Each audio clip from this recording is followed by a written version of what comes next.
Isang mapagpalang araw na naman sa atin lahat mga kapana. Ito muli, mapalaot na naman kami. Pasensya na mga kapana, ilang araw na naman tayong walang upload. Gawa po ng hindi po tayo nakapag-video sa mga nakaraan na pamamana natin. Medyo lobo na kasi yung mga battery natin mga kapana, kaya hindi tayo nakapag-video. Bibili pa tayo mga kapana ng bagong battery. At ayun, abang-abang kayo sa spot na pupuntahan natin mga kapana. Sana ay may sampa. Dito lang kami sa tapat. A few moments later. Ito, pagkalipas ng ilang minuto, nakarating na tayo mga kapana. At ito yung bumungad. Sa pulkang dugso ka. Good size na dugso agad yung sumalubong sa atin mga kapana. Ito, headshot. Nagitik natin. Salamat.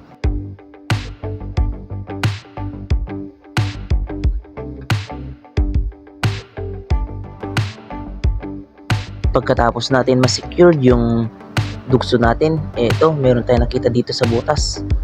Sa pulkang kanuping ka. Ayan, stone shot siya mga kapana.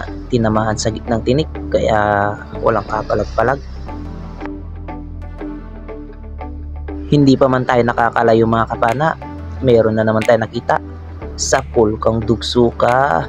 Good size ulit na dugso mga kapana. Nasa 1 kilo na ito. Salamat ng marami Lord. Nakakuha na naman tayo ng medyo malaki-laki na biyaya.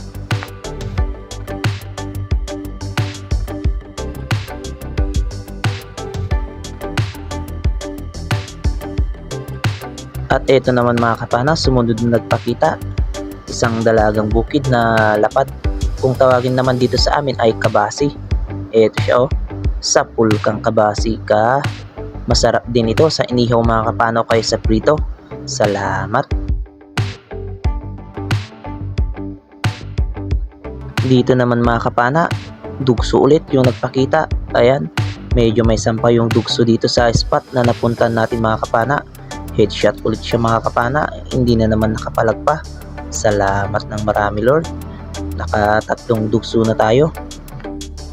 Sumunod na nagpakita na naman mga kapana ay dalagang bukid na lapad. Sana ay matamaan natin ito. Ayun, gitik ulit mga kapana. Salamat, sari-sari ulit ito na pambenta natin. Nasa 180 to 200 per kilo yung ganitong isda sa amin mga kapana. Dalagang bukid ulit mga kapana, yung nagpakita na naman. Medyo mas malit lang ito ng konti sa unang pinana natin. Ayun, gitik ulit mga kapana. Walang kapalag-palag ulit. Masarap din ito sa kinilaw mga kapana. Hanap na naman tayo. At dito mga kapana ay dalagang bukid ulit. Ayun, sa pool mga kapana. Hindi lang natin napuruhan pero ayos na yun mga kapana. Hindi na makakatanggal yan.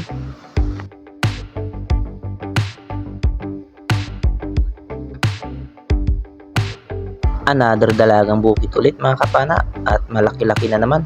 Sa pulkang dalagang bukid ka. Ayan mga kapana. Hindi natin nagitik. Pero ayan, tumagos naman sa bandang bituka niya, kaya walang kawala na yun mga kapana. Hanap ulit tayo. At dito meron tayo nakita dito sa butas. Napakalaking surahan mga kapana. Ayun sa pool. Tinira na natin ng nakatalikod mga kapana kasi sa bandang harapan walang tagos na butas, kaya dito lang natin siya mapapana sa likuran niya. Buti na lang at tinamaan naman natin mga kapana at tumagos yung shop natin. Salamat. Napakalaking unicorn fish or surahan. Sungayin naman ito kung tawagin dito sa amin at napakasarap sa inihaw niyan mga kapana. Hanap ulit tayo. At dalagang bukid ulit yung nagpakita mga kapana. Sa pulkang dalagang bukid ka. Salamat ng marami Lord. Sunod-sunod yung mga magagandang klaseng isda na napapana natin. Sana ay marami pa sila dyan sa bandang harapan para makarami ulit tayo. Another dalagang bukid ulit mga kapana yung papanahin natin. Sa pulkang dalagang bukid ka.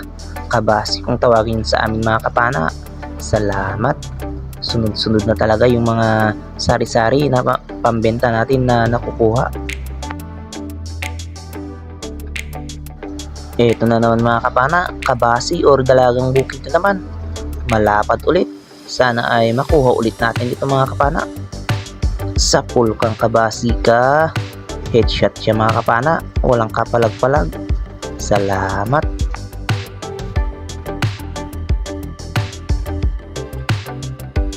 Pag-abanti lang natin ng konti mga kapana, nakakita naman tayo ng malaking dugso.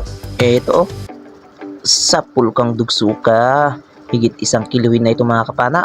Mga 1.5 kilos na siguro ito. Salamat ng marami Lord.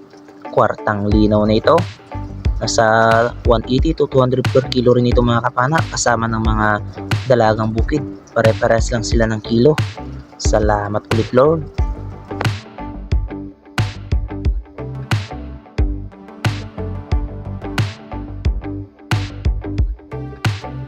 Pagka-secured natin ng dugso mga kapana, mayroon pa tayo nakita mas malaki ulit.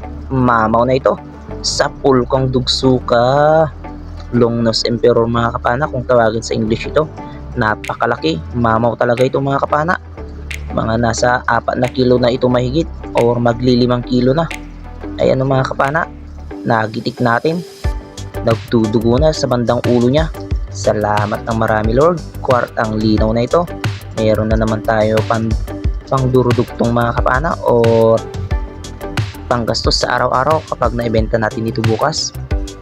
Sana dyan sa bandang harapan makakita pa tayo at nang sa ganun makarami tayo. At dito mga kapana, isang emperor fish o kanuping yung nakita natin. Ayun, gitik na naman mga kapana. Medyo maganda yung pulso natin ngayon mga kapana. Salamat ulit Lord.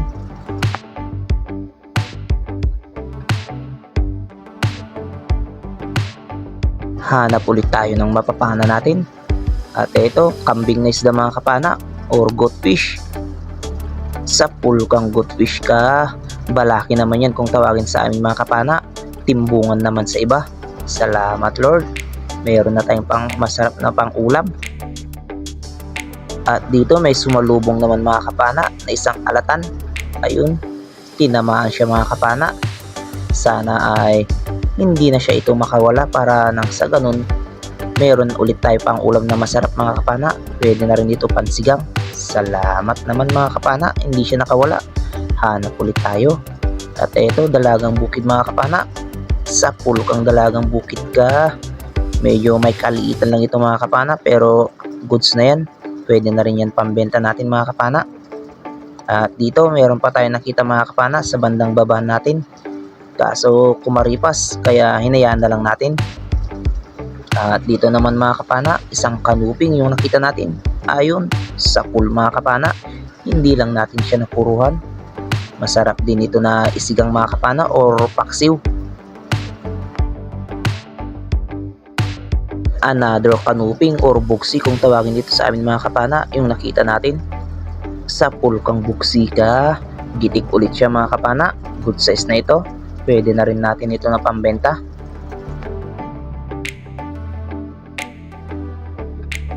Panibagong paghahanap ng isda. At dito sa bahurang malaki mga kapana, meron nagtatago. Isang dalagang bukid. Ayun, gitik mga kapana. Tinamaan sa likuran ng ulo kaya hindi na siya nakapalag pa. Salamat. Meron na naman tayong pandagdag pambenta. Another dalagang bukid ulit yung nakita natin dito mga kapana. Eto, nakasandal. Ayun, gitik ulit siya mga kapana. Pasandal-sandal sa batuhan kaya ayan, hindi na siya nakapalag pa. Salamat ulit Lord. At dito naman mga kapana, dalagang bukid ulit yung nagpakita. Ayun, gitik na naman siya mga kapana. Tinamaan na sa ulo kaya walang kapalag-palag ulit. Salamat. Hanap na naman tayo. At dito sa butas, meron kumakaway na buntot. Sa pulkang kabasi ka. Dalagang bukid or kabasi mga kapana. Salamat Lord. Malaki na naman ito. Pwede na naman pambenta. At panibagong paghanap ulit ng isda. Sa pulkang kabasi ka. Ayan mga kapana, tinamaan natin yung isa. Bale, dalawa pala yung nakita natin dyan na isda. Kaso kumaripas na yung isa mga kapana. Kaya hinayaan na lang natin. At dito naman mga kapana, meron tayong nakita, dalawa ulit. Parehas na kanuping mga kapana or buksi kung tawagin dito sa amin. Ayan mga kapana, nakuha na natin yung isa. At agad tayo nag-reload para mapana ulit itong isa. Ayun, parehas silang gitik mga kapana. Thank you Lord. Kwartang linaw na talaga ito, nakarami na tayo ng sari-sari na pambenta. Dito naman mga kapana ay nakakita tayo ng dalagang bukid at ito na rin yung huling napana natin kasi mag-uumaga na, alas 5 na ng madaling araw. At abang-abang na lang sa bahay mga kapana at tingnan natin lahat ng mga nakuha natin. A few moments later. Isang mapagpalang umaga mga kapana. Bale, ito na yung mga nakuha natin. Salamat sa mahal na Panginoon na biyayaan tayo ng ganitong mga magagandang klaseng isda. At salamat din sa mahal na Panginoon kasi nakauwi tayo ng safe sa ating mga pamilya. At ito na yung mga nakuha natin mga kapana.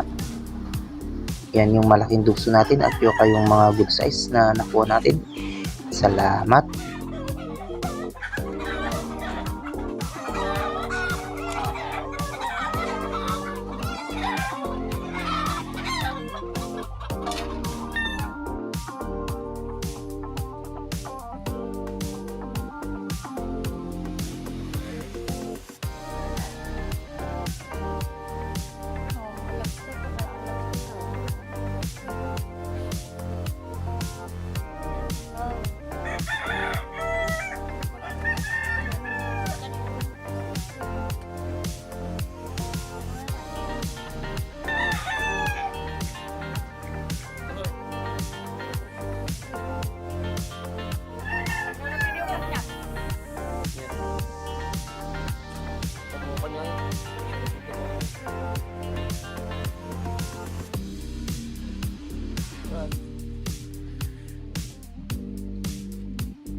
And sa mapagpalang umaga mga kapana, bale ito na yung mga nakuha natin kaninang madaling araw.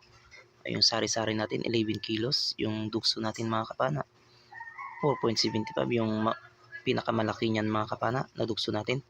At yung sari-sari naman natin nakasama na dun yung tatlong dugso natin na good size. At yung surahan natin na malaki mga kapana 2.6 kilos. At bali 18.3 kilos lahat yung kuha natin na pinabenta. Bali 2.4 naman yung ulam natin kaya 20.7 kilos lahat yung nakuha natin. Bali ito naman yung bayad ng isda natin 3,615 minus 630 na gastos, gasolina at saka konsumo 2,985 yung natira at pinagtatlo namin. Bali meron kaming partiyan na 995 at ayan, malaking tulong na yun mga kapana sa pang araw-araw natin na gastusin. At ayun, sa susunod ulit na lang tayo mag-shoutout mga kapana. Kailangan muna natin itong may upload ngayon para nang sa ganun may pang-update tayo sa YT natin. At ayun, salamat pala sa mga nakarating sa dulo ng ating video at ingat-ingat na lang po tayo lagi mga kapana. God bless po sa ating lahat. Bye bye po mga kapana.